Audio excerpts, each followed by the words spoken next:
Good morning, everybody. This is Jehoiadak Maccabeus Everyday Survival.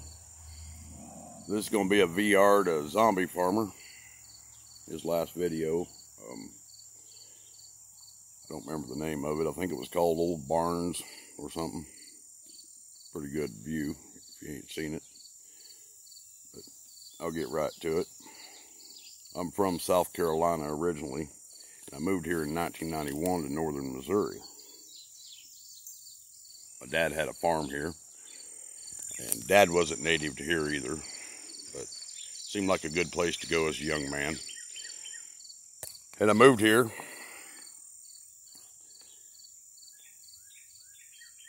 and there was a small corporate hog outfit, sow complexes, had started building in this area about the same time, which gave a lot of people jobs in the construction industry.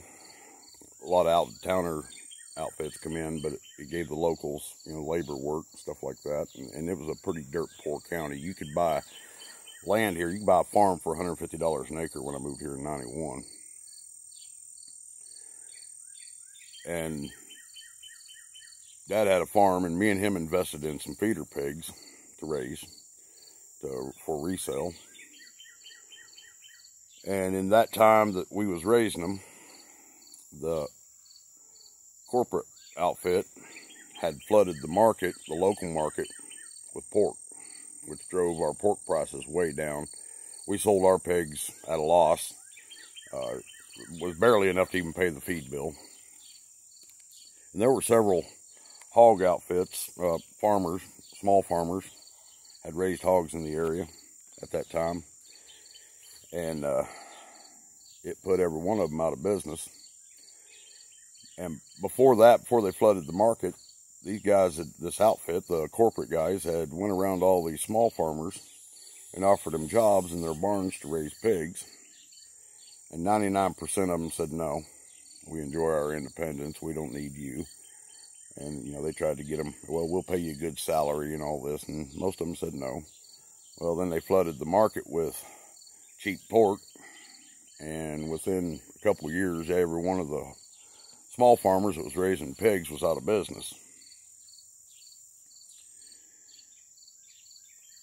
And you have to bear with me. I'm not even done drinking my coffee.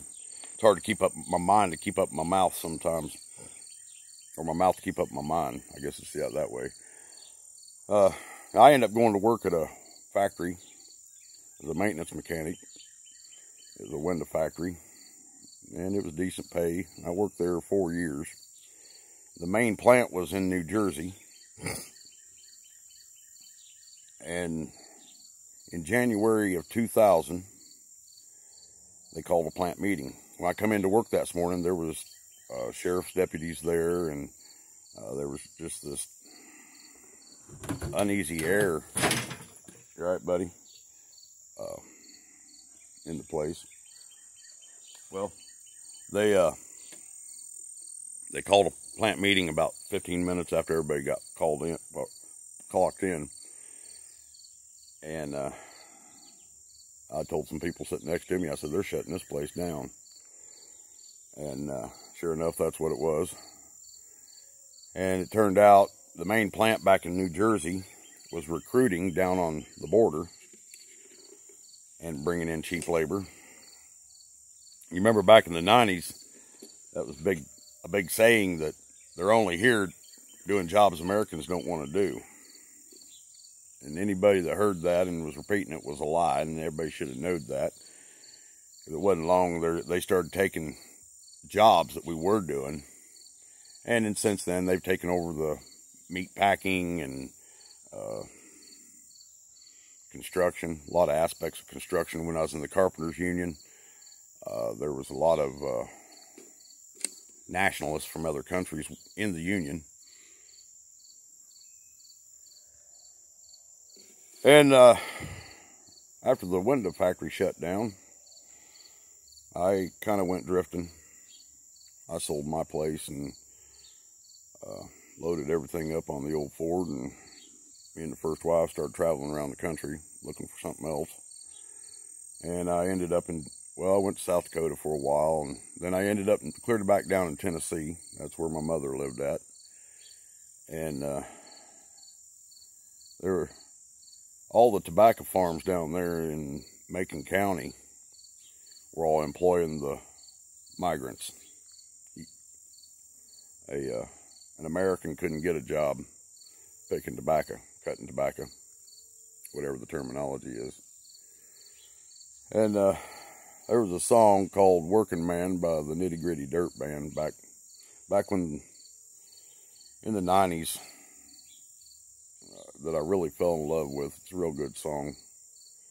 And it's about the plight of a farmer who lost everything because of bureaucracy and politics. And there's an agenda to run everybody out that they can take over. And that's what happened here with the hog market. There's no local people that raise hogs for the food chain anymore. There's some guys that raise a few for themselves or for some friends, you know, but it's nothing that like it was in the 90s and the 80s. And we got a lot of the old barns around here. They're falling in. I mean, hardly anybody maintains them anymore. Cattle still doing okay. Even the row crops aren't doing real great. A lot of that's turned into big business. These big outfits, they come in and rent everybody's crop ground. There's one outfit, they filed bankruptcy a few times and turned right around, stayed in business. It's just disgusting. I guess I'm just saying all this because I understand where you're at, zombie. And hang in there, brother. I don't know if it'll get better or if it'll get worse, but we got to stand tall and walk tall. I know you are. I'm mainly just making this video in support and to encourage you along. Y'all stay safe and have a good day. God bless you.